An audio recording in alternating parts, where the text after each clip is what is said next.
Unit 5. Britain's bricked-up windows have an interesting history. January 10th.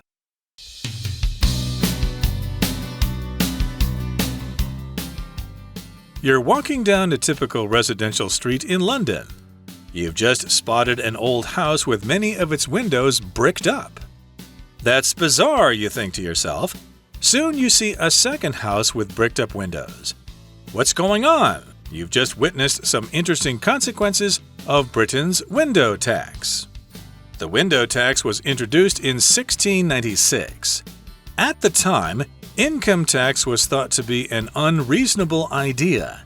Instead, in what was considered a progressive move at the time, the window tax was brought in. The idea was that wealthier people lived in larger houses. Consequently, they'd have more windows. So a 2-shilling base tax, amounting to about a day's pay for a skilled worker, was charged on buildings with up to 10 windows. Properties with between 10 and 20 windows had to pay a further 4 shillings, and those with more than 20 windows had to pay 8 shillings more than the base rate.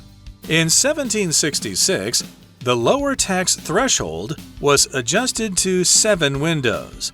The problem was that many poor people lived in large buildings that were split into multiple apartments.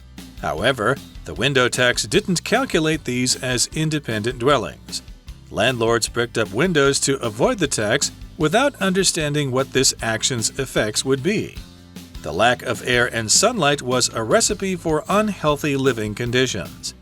Cases of epidemic diseases swiftly rose, drawing criticism from many parts of society.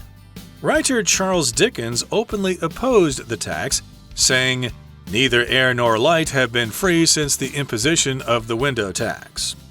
The window tax was abandoned in 1851 after being replaced by the income tax a decade earlier. It has left behind an interesting legacy, though. Many houses are now built with bricked-up windows to add character. It's funny to think that what was once considered a controversial modification is now desirable.